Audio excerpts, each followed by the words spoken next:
श्रीमद्वाल्मीकि रामायण युद्धकांड अध्याय 34। सीता के अनुरोध से सरमा का उन्हें मंत्रियों सहित रावण का निश्चित विचार बताना। रावण के पूर्वोक्त वचन से मोहित एवं संतप्त हुई सीता को सरमा ने अपनी वाणी द्वारा उसी प्रकार आह्लाद प्रदान किया जैसे ग्रीष्म ऋतु के ताप से दग्ध हुई पृथ्वी को वर्षा काल की मेघमाला अपने जल से आह्लादित कर देती है। तदनंतर समय को पहचानने और मुस्कुरा कर बात करने वाली सखी सरमा अपनी प्रिय सखी सीता का हित करने की इच्छा रखकर यह समयोचित वचन बोली। कजरारे नेत्रों वाली सखी, मुझ में ये साहस और उत्साह है कि मैं श्रीराम के पास जाकर तुम्हारा संदेश और कुशल समाचार निवेदन कर दूं और फिर छिपी हुई वहां से लौट आऊं।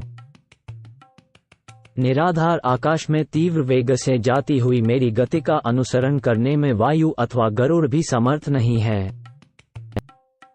ऐसी बात कहती हुई सरमा से सीता ने उस स्नेह भरी मधुर वाणी द्वारा जो पहले शोक से व्याप्त थी, इस प्रकार कहा।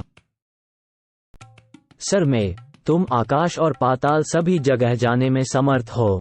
मेरे लिए जो कर्तव्य तुम्हें करना है उसे अब बता रही हूँ, सुनो और समझो। यदि तुम्हें मेरा प्रिय कार्य करना है और यदि इस विषय में तुम्हारी बुद्धि स्थिर है तो मैं ये जानना चाहती हूँ कि रावण यहाँ से जाकर क्या कर रहा है। शत्रुओं को रुलाने वाला रावण मायाबल से संपन्न है। वह दुष्टात्मा मुझे उसी प्रकार मोहित कर रहा है जैसे वारुणी अधिक मात्रा में पी लेने पर वह पीने वाले को मोहित अचेत कर देती है। वह राक्षस अत्यंत भयानक राक्षसियों द्वारा प्रतिदिन मुझे डांट बताता है, धमकाता है और सदा मेरी रखवाली करता है। मैं सदा उससे उद्विग्न और शंकित रहती हूँ। मेरा चित्त स्वस्थ नहीं हो पाता। मैं उसी के भय से व्याकुल होकर अशोक वाटिका में चली आई थी। यदि मंत्रियों के साथ उसकी बातचीत चल रही है तो वहां जो कुछ निश्चय हो अथवा रावण का जो निश्चित विचार हो वो सब मुझे बताती रहो। यह मुझ पर तुम्हारी बहुत बड़ी कृपा होगी। ऐसी बातें कहती हुई सीता से मधुरभाषिणी सरमा ने उनके आंसुओं से भीगे हुए मुखमंडल को हाथ से पोंछते हुए इस प्रकार कहा। मिथिलेश कुमारी जनक नंदिनी, यदि तुम्हारी यही इच्छा है तो मैं जाती हूँ और शत्रु के अभिप्राय को जानकर अभी लौटती हूँ। ऐसा कहकर सरमा ने उस राक्षस के समीप जाकर मंत्रियों सहित रावण की कही हुई सारी बातें सुनी। उस दुरात्मा के निश्चय को सुनकर उसने अच्छी तरह समझ लिया और फिर वह शीघ्र ही सुंदर अशोक वाटिका में लौट आई। वहां प्रवेश करके उसने अपनी ही प्रतीक्षा में बैठी हुई जनक किशोरी को देखा जो उस लक्ष्मी के समान जान पड़ती थी जिसके हाथ का कमल कहीं गिर गया हो।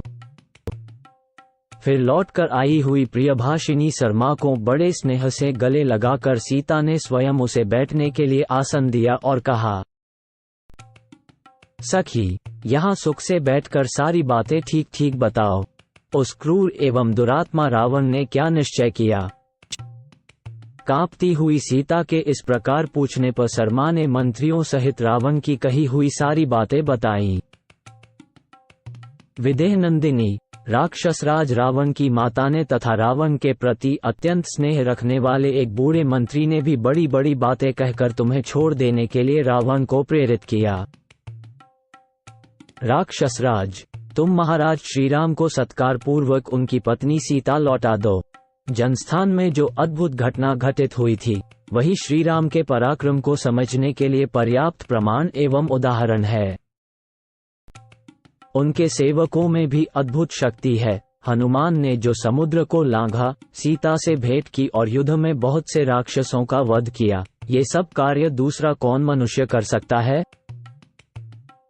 इस प्रकार बूढ़े मंत्रियों तथा माता के बहुत समझाने पर भी वह तुम्हें उसी तरह छोड़ने की इच्छा नहीं करता है जैसे धन का लोभी धन को त्यागना नहीं चाहता है। मिथिलेश कुमारी, वो युद्ध में मरे बिना तुम्हें छोड़ने का साहस नहीं कर सकता। मंत्रियों सहित उस नृशंस निशाचर का यही निश्चय है। रावण के सिर पर काल नाच रहा है, इसलिए उसके मन में मृत्यु के प्रति लोभ पैदा हो गया है। यही कारण है कि तुम्हें न लौटाने के निश्चय पर उसकी बुद्धि सुस्थिर हो गई है। वो जब तक युद्ध में राक्षसों के संहार और अपने वध के द्वारा नष्ट नहीं हो जाएगा, केवल भय दिखाने से तुम्हें नहीं छोड़ सकता। कजरारे नेत्रों वाली सीते, इसका परिणाम यही होगा कि भगवान श्री राम अपने सर्वथा तीखे बाणों से युद्धस्थल में रावण का वध करके तुम्हें अयोध्या को ले जाएंगे। इसी समय भेरीनाद और शंखध्वनि से मिला हुआ समस्त सैनिकों का महान कोलाहल सुनाई दिया, जो भूकंप पैदा कर रहा था। वानर सैनिकों के उस भीषण सिंहनाद को सुनकर लंका में रहने वाले राक्षस राज रावण के सेवक हतोत्साह हो गए। उनकी सारी चेष्टा दीनता से व्याप्त हो गई। रावण के दोष से उन्हें भी कोई कल्याण का उपाय नहीं दिखाई देता था।